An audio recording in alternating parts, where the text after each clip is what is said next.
Hi, good afternoon. My name is Diego Moreno, and this is my final project for Psych 2301, where my sister will be learning about general psychology and neurons. So, do you know anything about general psychology right now? No, not at all. Please inform me. General psychology can be defined as the scientific study of behavior and mental processes. What do you think of that? Sounds interesting. Can you please elaborate? Okay. It can also be referred to as the science of all human behavior, and as a result, it is more than just clinical psychology that observes and treats mental illnesses. Have you heard of mental illnesses? I have, but can you list a couple for me? Okay, that could be like anxiety is a big one, or general depression. There's other things like bipolar disorder. You do know a little bit. I do know a little. Okay, bipolar disorder, stuff like that. But that's not all psychology is. That's just a branch of it called clinical psychology.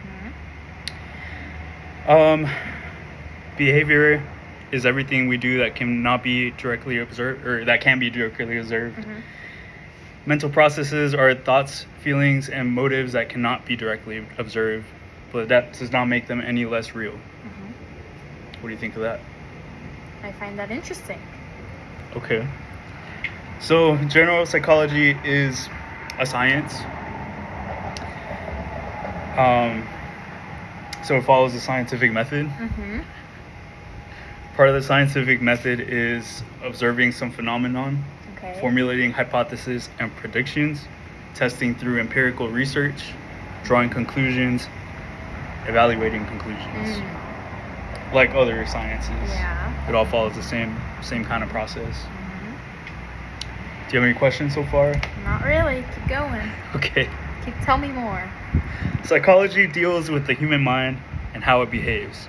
There are several different types of psychology. We already talked about clinical psychology, which is like the area of psychology that integrates science and theory to prevent and treat psychological disorders. Psychotherapy is a non-medical process that helps individuals with psychological disorders recognize and overcome their problems. But that's just one. There's also social psychology, the scientific study of how people think about, influence, and relate to other people. Social psychologists study how a person's thoughts, feelings, and behaviors are influenced by the actual or imagined presence of others. There's also health psychology that emphasizes psychology's role in establishing and maintaining health and preventing and treating illness. Got it. Health psychology reflects the belief that choices, behaviors, and psychological characteristics can play important roles in health. Health psychology primarily focuses on behavioral, social, emotional, motivational, and cognitive factors. The body can affect the mind, such as not getting enough sleep and skipping the gym. You think you skip the gym often? Oh yeah, we can talk about that.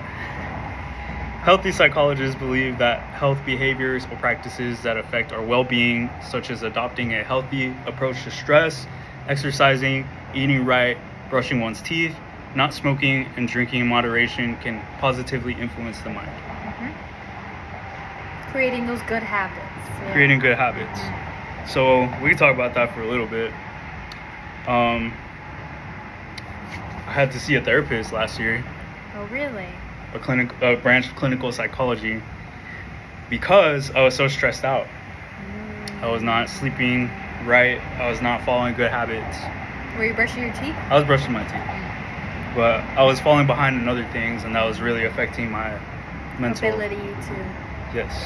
So there was a lot of good techniques that I learned. You know, breathing is pretty important. Honestly, it's very, very good for your health.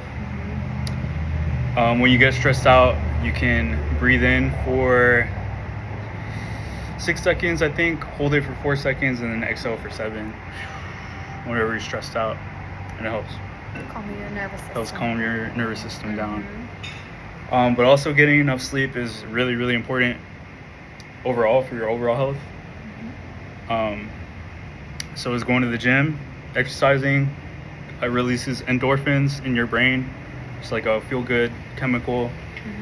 that brain, yeah. yes, that can help you with your mental clarity. Do you have any questions? Brain fog. That can affect your brain fog, right? Yes, brain fog. Mm-hmm. If you don't follow these good habits, or if you're trying to study for an exam or something, you stay up all night studying for it, and then you just decide, I'm going to study this whole chapter. I'm going to pound some energy drinks, and then I'll be good in the morning.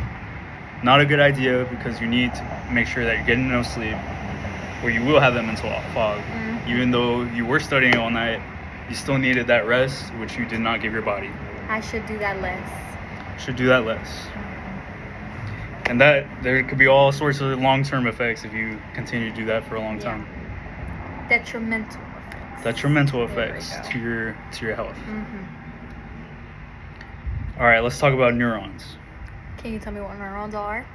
I need a refresher. Yes, neurons are the nerve cells that handle the information processing function. Mm-hmm. That is part of the nervous system. Mm-hmm. The human brain consists of about 100 billion neurons.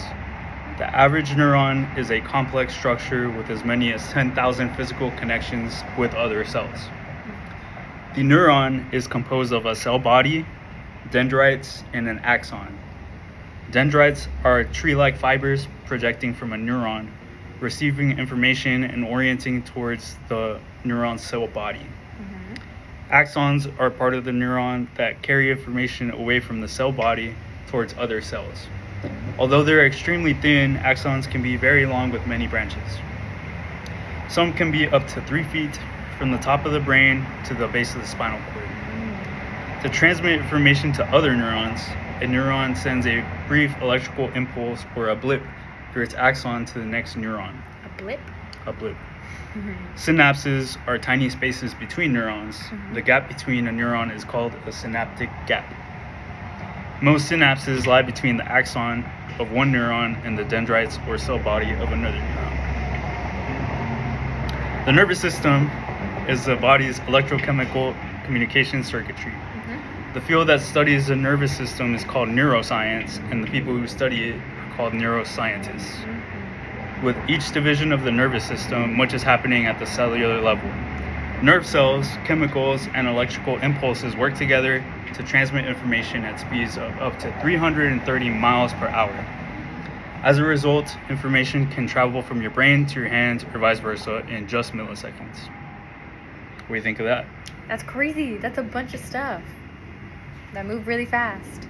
In milliseconds. That's crazy.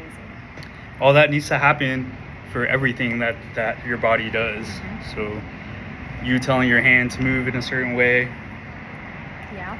it's all neurons Mm-hmm. talking It's all to each connected. other. 330 miles per hour. Crazy. Absolutely. What's your favorite part of psychology? Oh. What can I think? There's a bunch.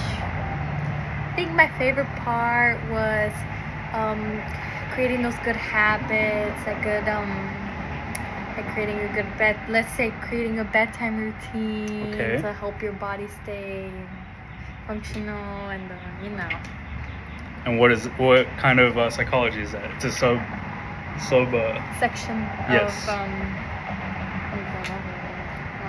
Can you please refresh my memory? Absolutely. That is health psychology. Oh, you're right. How health relates to, your Health. psychological well-being. Mm-hmm. Very important. Good as habits. College students. Yes. Okay. What is your favorite part of psychology? I think my favorite is social psychology. Mm-hmm. You know how we behave around other humans Mhm. because we're social creatures. Mm-hmm. And it's very interesting that you might act different or do something differently if you're alone or if you're with somebody else. Mm-hmm. And also who those people are to you. If they're a stranger or if Mhm. they're your family or close friends, you're going to behave differently. Mhm. And that's pretty interesting. Yeah. All those different interactions that you have with others. Now you can see what those different forms can be, or how they can be like received as. Yep. Mm-hmm. There's this thing called the bystander effect. Okay. Are you familiar? I think I've heard about it, but you need to tell me again. I'll tell you again. The bystander effect is basically a concept where if something happens, somebody's in danger, and there's a bunch of bystanders watching it happen, nobody does anything because they think somebody else is going to do something. And that's pretty crazy. Like why do we do that as a people? Have you noticed yourself do it? I've done it before. Like I've in done what it before. situation? Yeah, and I've also been in situations where I did do something, and it's like, what? We can tell. Crazy. Yeah. It's like that fight or flight. It's That like the kicks in. fight or flight. Yeah. Like, do I do something or is somebody else going to do something? Yeah. When I was stationed in Florida, there was this lady, and her brakes stopped working on her car. So me and my friends, I don't know if we were gonna stop the car or not, but I ran out the door and everybody followed me. And I was you're like, what are we gonna do? And we all got behind, and it was on a hill, and we all stopped it, Oh my goodness. and we all made sure it got to like a level place, A safe level. safe place. But what if nobody noticed? What if we hadn't ran out there? You could have gotten ran over by the car. Could have got run over by the car. I don't know. Or I guess like as a girl, I can relate to that. Like all those different situations with creepy men. You're just like, what do I do? Like, what if all this paranoia? You just like, you don't know. Have you ever had to go up to a group of girls or somebody that you don't know because you're being creeped out or something? You felt unsafe. Oh, and then you act like you know them, and then they gotta go along with it. Gotta but go along like, with it. Like, keep going, girl. Yes. That kind of stuff happens. Unfortunately. Okay. So. Psychology. Yes. And neurons. What's your favorite part about neurons? I think it's just really interesting that they play such an important role in how we learn stuff. And when we're learning something new, that's when we're, rewiring the neurons to create that pathway so that you can be able to do it in the future. It's called learning. And that's pretty crazy that our brain can do that. I thought it was interesting, like the structure of them. Because then I thought about what I learned in my education classes about how the phonological structure has all these different parts to it, and it's like a little tree. Connected it to that, reminded me. Pretty interesting. Helps create like a visual image. So maybe that's how you can like remember, oh, this is what has this many things stemming from it. Alright? We already defined psychology. And we already talked about neurons a little bit. How do you feel about these two topics? You know what? I feel ready to take my psychology 2031 class. When you take yours, you're already a little bit ahead. Yeah, you know what? You're preparing me. You're getting me to it. I feel good about my class that I'm going to start. I'm not sure when. Okay. Just a little intro. Intro to psych. Exactly what I needed. Okay, we covered that. Still got a little bit of time to kill. Talk to me about your culture. My culture? Yes. What do you mean? Oh, like my Hispanic culture? Like there's things that we do that we don't really think about because it's just normal to us. Yeah. But that's different for other people. Okay, I have an example. Okay. So, in our Hispanic culture, even though you don't know someone at the party, you always have to greet them. I talked about this earlier in my psychology class. That is something very unique to our culture, I think. Even if you don't know them, you gotta do a little handshake or like give them a kiss on the cheek. But so then other people are like, why do you do that? You don't even know them. I know them somehow, or I'll You get know to them know now, you. and now you know them. Now we're friends. And now when you say bye at the same party, you have to do it again again to everybody in the party, even if you don't know them. Every single time. And growing up, social that is a social psychology. Yep. You see, I'm catching on. Growing up, I would do the little kiss on the cheek. Maybe like. And then some people be weirded out by that. Yeah. But I didn't understand, like not everybody does that. That's something unique to our culture. Mm-hmm. So I stopped doing it growing up at a certain point unless I knew who exactly it was. Who it was and if we shared the same culture. Yeah. And that's pretty interesting, Mm-hmm. I think. I'm trying to think of something else. Something odd or interesting that we do.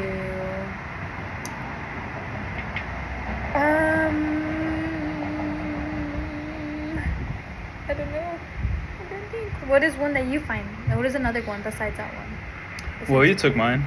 The greeting. Or it can be like... No, you know what? Or like children. How children, like, they're not really shy. Like, they're like really blunt.